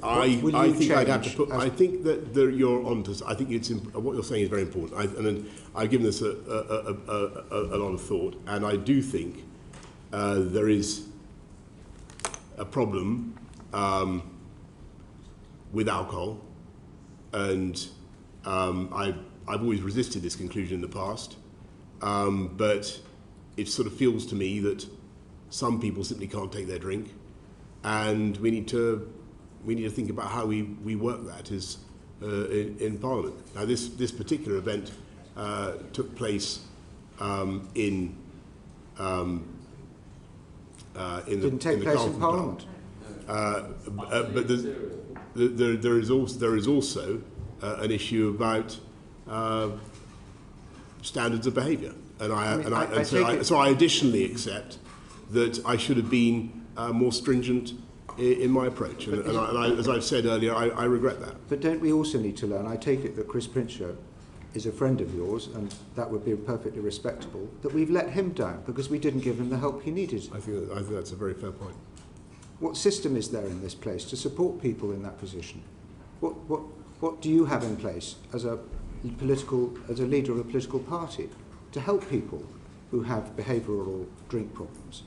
Well, I think that we all have a duty as colleagues to look after each other and to try to help people, and that's actually one of the functions of the Whip's office. Well, I mean, unfortunately, Whips have other duties, and they rather conflict with their duty of care, and there needs to be something else to support people who need help, who don't feel that they're giving ammunition to the people who control their careers. So that doesn't work, does it? We've now got another whip appointed to do the duty of care work. I mean, that's not going to work, is it?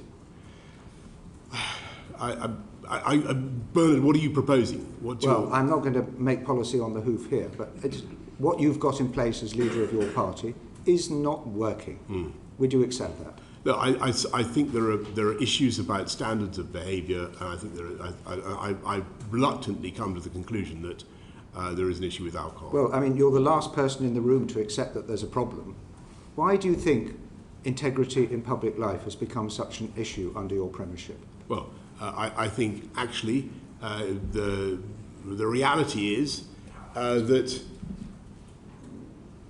I think that people are very, very keen to try to get me off the subjects I want to talk about, and to try to focus on me. So it's all about you.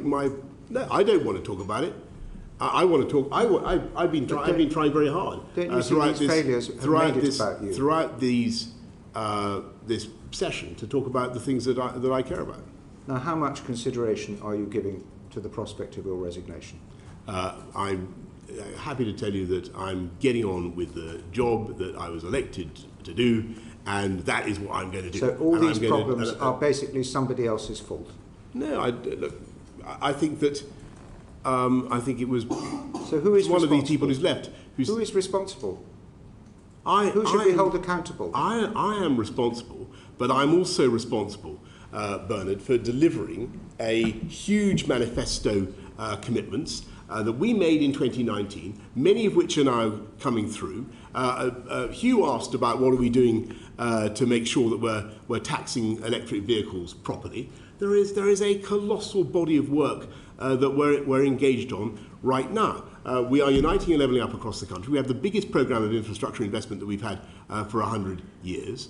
And I'm going to get on with delivering on the programme that we set out and on the priorities of the people of this country. Important. And I know that there will be plenty of people who, for whatever motive, want to try to throw me off course by turning it into a story about something entirely different. And I think that it would be a fine thing if we focused on the arguments between us that are about policy and about the agenda and what we actually love doing, which is working hard for our constituents and trying to make their lives better. Let's talk. I mean, we've had some interesting exchanges about how to control inflation or motor vehicles. Those are the things that people are interested in, and that's what I'm focused on. Caroline Noakes. Bullying and sexual harassment are about a culture of power. Have you just sat there and told us that alcohol is an excuse? Not at all. Not at all. Not at all. Is it throwing us off the story by trying to talk about alcohol instead of talking about the culture that has underpinned those behaviours? Not at all. Not at all. I observe that some people seem to get very drunk, but that in no way minimises the underlying pattern of behaviour. Well, that's what you've just done. Exactly. I don't think. I vehemently disagree with that. I hope that you will reflect that in the end we're all dispensable. Bernard, that is certainly true. The programmes and the policies of your government and all flesh is grass. The welfare of the British people and the security of the nation are indispensable. And if you are becoming an obstruction to the achievement of those aims, I hope you will consider your position. Of course I will. But I wanted you to know that my job is to get on and deliver on those aims, and that is what I was elected to do. Will you resign if it is clear that you do not have the confidence of the majority of Conservative MPs? You're asking me, I love this committee, but you're asking me again to offer commentary today on political events when I'm here to talk about I wish you to policy. be clear about one thing, that if you have lost the confidence of your MPs, you will not seek a dissolution, you will stand aside and allow a leadership election to take place so the Prime Minister may send for an alternative leader. That's the proper procedure, isn't it? What I'm going to do is get on with... No, I need you to answer this question. Where you're quite right, and where I passionately agree I need you to answer this question, Prime Minister. And with you, is that I see absolutely no need Prime Minister, I'm going to ask you once more, an election. If you have lost the confidence of your MPs and you're required to step down as leader of the Conservative Party, you will not seek to dissolve Parliament. Well, Please I think the confirm last that thing is this the country case. needs... Because we need... Because this House... But I'm not going to step down, and the last thing this country needs, frankly, is an election. What because it needs, this House... on the contrary, I think the risk is that people continue to focus on this type of thing, and I think that is a mistake. What we need to do is get on with stable... How would it help the crisis in Ukraine and the cost of living crisis if we were plunged into a general election that nobody wants? But this is your fancy. Well, then, I think then rule it out. Rule it out. Of course I rule it out. You've ruled it out. The earliest date that I can see for a general election is 2 years from now, or 2024, I think is the most likely date for the next election. We have a huge amount to deliver, but we're going to get on and do it. And you'll resign if a vote of confidence in the Conservative Party I think we're done. is carried. Look, Otherwise, you're a danger. You're asking me to comment on politics. I think it's important that we get on and deliver on our agenda, and that is what I was elected to do.